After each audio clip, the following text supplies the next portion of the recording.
Les partenariats publics-privés. Comment offrir de meilleures infrastructures pour les services publics? Les principes fondamentaux des PPP.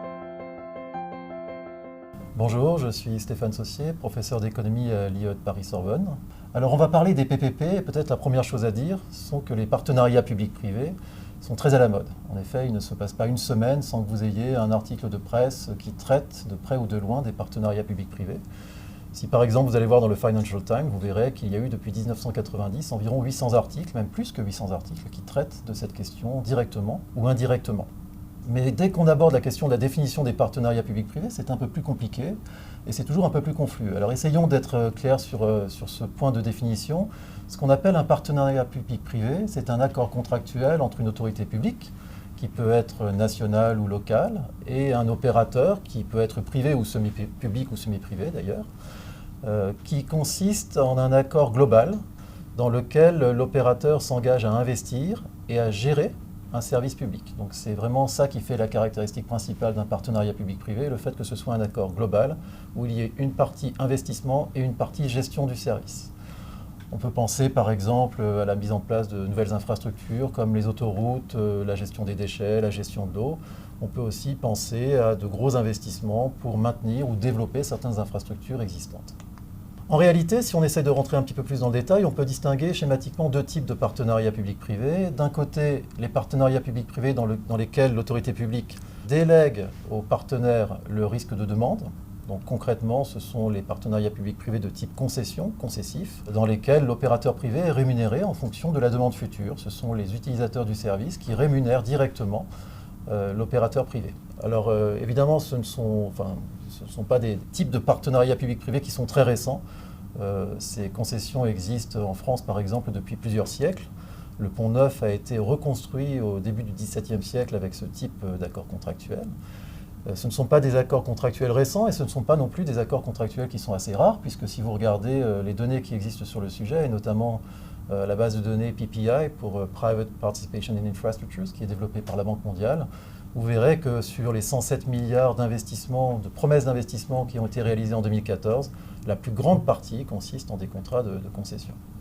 À côté de ce premier type de partenariat public-privé, vous avez un deuxième type de partenariat public-privé qui est beaucoup plus récent et qui consiste en un accord toujours global où on demande à un opérateur d'investir et de gérer le service, et où cette fois-ci l'opérateur est rémunéré directement par l'autorité publique en fonction de sa capacité à rencontrer des indicateurs de performance.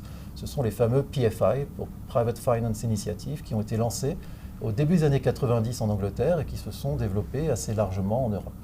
Donc on peut penser, il y a certaines infrastructures pour lesquelles clairement les autorités publiques ont le choix.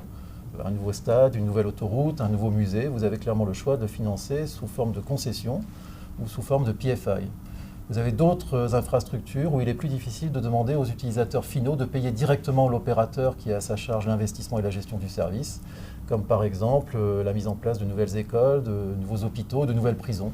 On voit mal l'utilisateur final payer directement l'opérateur en charge du service. Alors pourquoi parler autant des partenariats publics-privés ? Essentiellement parce que les partenariats publics-privés ont plusieurs avantages potentiels.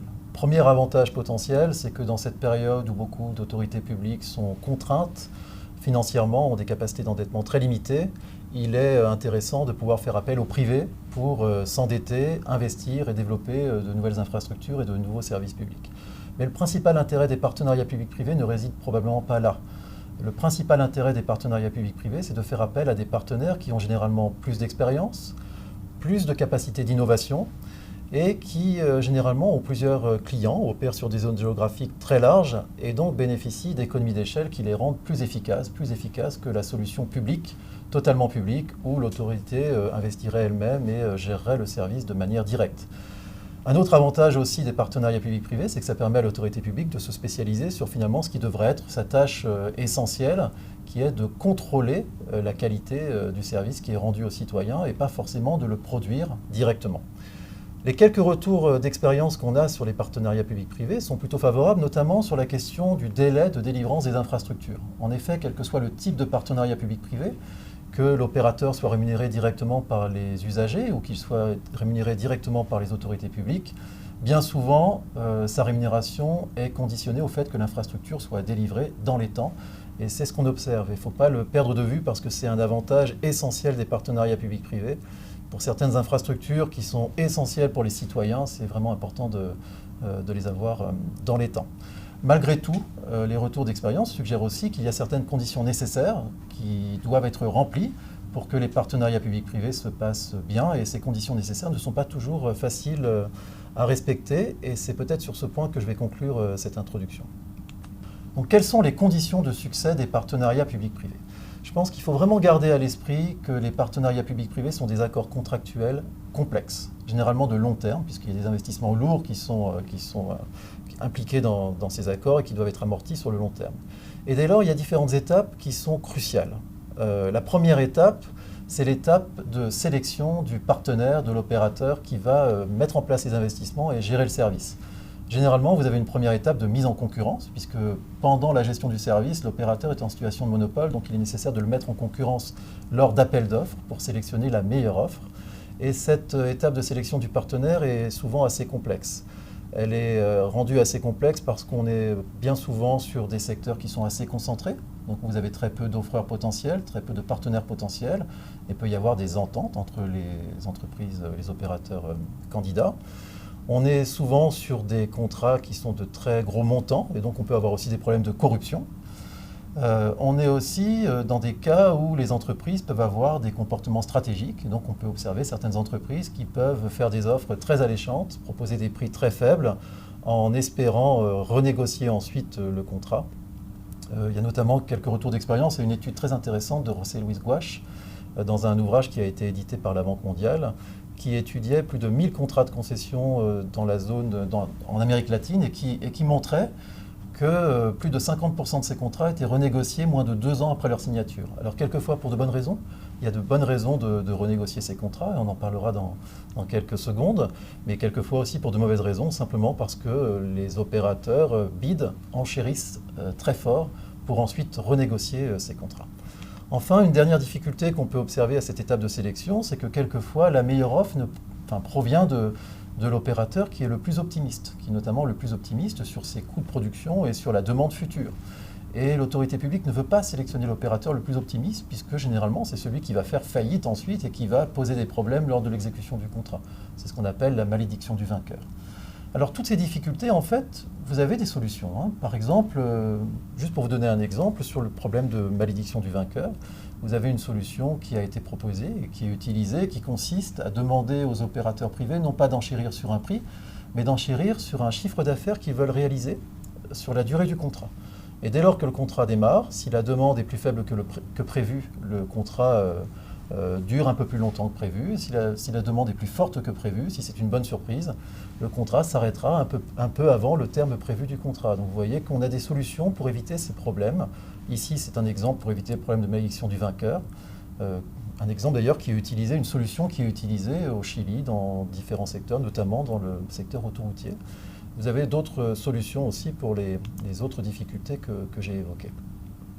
Enfin, la deuxième étape qui est primordiale et qu'il faut bien avoir en tête, c'est l'étape d'exécution du contrat, où là, vous avez toujours des problèmes à anticiper, notamment les problèmes de renégociation dont j'ai parlé. En effet, on parle de contrats de long terme, de contrats incomplets, de contrats où il peut y avoir des choses, des surprises qui peuvent survenir, des innovations technologiques, des innovations réglementaires, où l'évolution de la demande peut être imprévue, où la demande des citoyens peut aussi évoluer.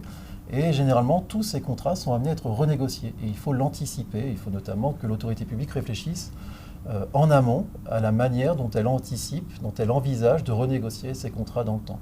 Juste pour vous donner un exemple, le cas d'une autoroute, on peut très bien imaginer qu'au départ, tout se passe bien les premières années, et puis que très vite, la demande soit plus forte que prévu, que l'utilisation de la voiture soit plus forte que prévu, que la volonté de payer des consommateurs soit plus forte que prévu, et qu'on ait besoin d'augmenter le nombre d'échangeurs sur cette autoroute.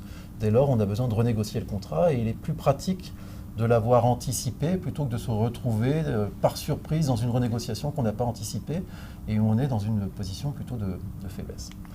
Donc pour conclure, Je dirais que les avantages des PPP ne sont pas acquis et qu'il est nécessaire d'investir dans leurs relations contractuelles. C'est peut-être le message principal.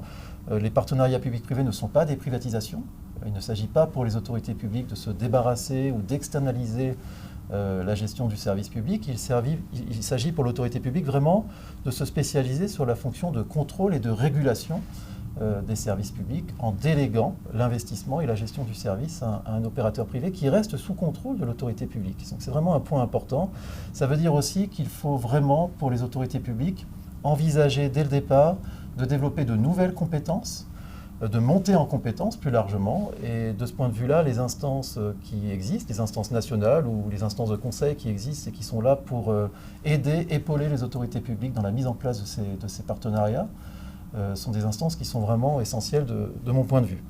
Donc concrètement, pour conclure, je dirais que le diable réside dans les détails contractuels et les détails institutionnels.